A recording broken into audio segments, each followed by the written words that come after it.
Tanda-tanda kemunculan Satrio Piningit, pemimpin yang arif bijaksana, menjadi impian semua rakyat, tak terkecuali dalam pemilihan presiden tahun 2024 mendatang. Pesta demokrasi 5 tahunan di Indonesia diharapkan menjadi gelaran yang bisa mendapatkan pemimpin nasional, sebagaimana mitologi Jawa menyebut sebagai Satrio Piningit. Dalam ramalan Jebaya disebutkan karakter tentang pemimpin yang ideal. Lalu bagaimana kisah mitologi Satrio Piningit dalam ramalan Jebaya? Satrio Piningit atau Ratu Adil merupakan mitologi yang mengatakan bahwa akan datang seorang pemimpin yang akan menjadi penyelamat. Pemimpin itu akan membawa keadilan dan kesejahteraan bagi masyarakatnya. Ia juga disebut Eru Cokro. Ramalan tentang datangnya Ratu Adil ini berasal dari Prabu Jayabaya, Raja Kediri 1135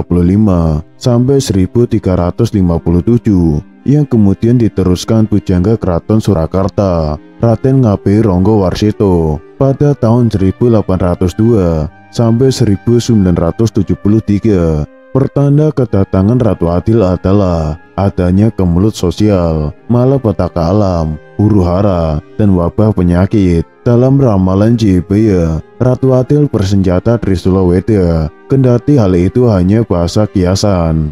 Pemaknaan Trisula Weda secara garis besar bisa dimaknai 3 menjadi 1. Misalnya, pemaknaan ilmu, iman, dan amal, bumi, langit, dan isinya, kiri, kanan, dan tengah, benar, jujur, dan cekatan. Ratu Adil atau Satrio Piningit bukan pula Imam Mahdi. Dalam kepercayaan Jawa kuno, sosok Ratu Adil sudah dikenal dari zaman dahulu. Dia diyakini sosok keturunan dari Kresna. Dalam buku Wangsi Siliwangi tertulis bahwa Ratu Adil atau yang disebut dengan nama Budak Angon, disebutkan Budak Angon terlahir dari kalangan rakyat biasa. Ia ditemani pemuda berjanggut, orang yang dekat atau penasehat. Dalam ramalan Jayabaya disebutkan bahwa Satrio Piningit itu adalah sosok kesatria pilihan. Ia dikabarkan akan muncul bersamaan puncak terjadinya Goro-Goro, Gunjang Ganjing, dan ketidakadilan di sebuah negeri. Satrio Piningit akan selalu sanggup hadir di tengah suka atau duka,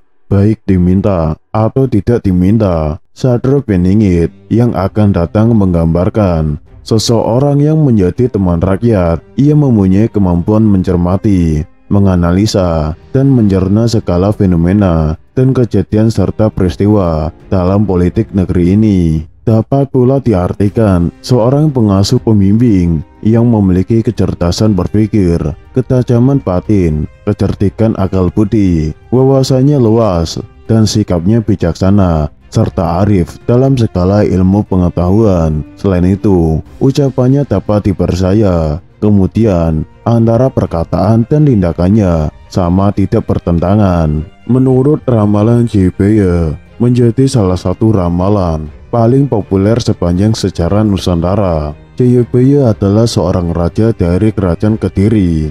Dia disebut sebagai orang yang membawa Kerajaan Kediri sampai ke masa kejayaan. Dia dikenal memiliki kesaktian dan ilmu kanuragan yang membuatnya mampu meramalkan masa depan. Ramalan Jayabaya yang sering disebut sebagai Jangka Jayabaya masih dipercaya dari dulu sampai sekarang. Dalam tradisi Jawa, ramalan ini dikenal secara turun-temurun oleh para pujangga. Ramalan Jayabaya adalah salah satu ramalan asal Indonesia yang populer. Ramalan Jayabaya ini dibuat oleh seorang raja Nusantara bernama Prabu Jayabaya. Prabu Jayabaya yang merumuskan ramalan Jayabaya ini berasal dari Kerajaan Kediri yang memerintah pada tahun 1133 sampai 1157. Prabu Jayabaya adalah seorang raja sekaligus pujangga legendaris, menulis ramalan pada masa lampau yang cukup terkenal di kalangan masyarakat Indonesia hingga sekarang, yakni ramalan Jangka Jayabaya. Dalam ramalannya, Raja Kediri itu salah satunya menyebutkan beberapa ciri, sifat, dan karakter Satrio Piningit, sang Ratu Adil, yang bakal memimpin negara secara harfiah Satria Piningit diartikan kesatria yang masih tersembunyi oleh zaman. Secara substansial, kesatria itu adalah karakter atau sifat yang harus dimiliki seorang pemimpin, sedangkan piningit masih dipingit atau dirahasiakan.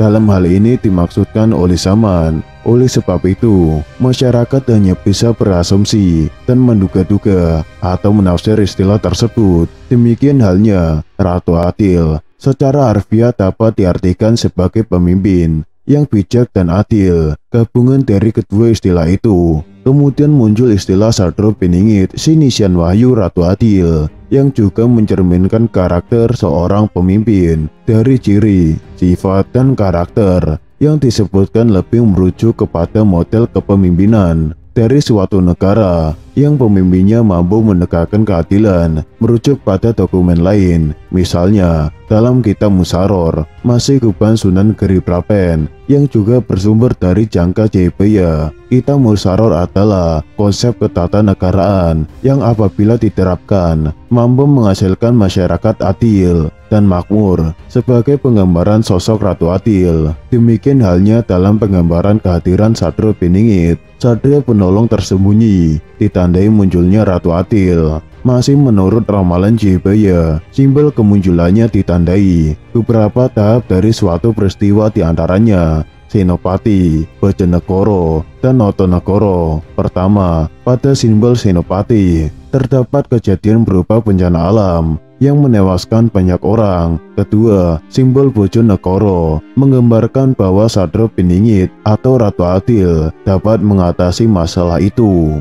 Ketiga, pada simbol Notonegoro menjalin relasi dengan para leluhur sehingga dapat menjamin kelangsungan hidup negara. Satria Piningit sang Ratu Adil dapat memperbaiki peradaban yang kacau. Salah satunya dilakukan dengan mengganti ketatanan negara dengan yang baru, disebabkan karena yang lama cenderung menguntungkan pihak penguasa dan justru merugikan rakyat. Pemimpin tersebut menggunakan 4 elemen dari alam sebagai senjata. Yang pertama, air untuk menenggelamkan lawan-lawannya. Kedua, api untuk menghanguskan keangkaran murkaan. Ketiga, tanah untuk mengubur para musuh. Keempat, langit sebagai perisai atau pelindung. Jayabaya sendiri berkuasa antara tahun 1135 sampai 1159. Pada masa pemerintahannya, ia berhasil membawa kerajaan Kediri mencapai puncak kejayaan.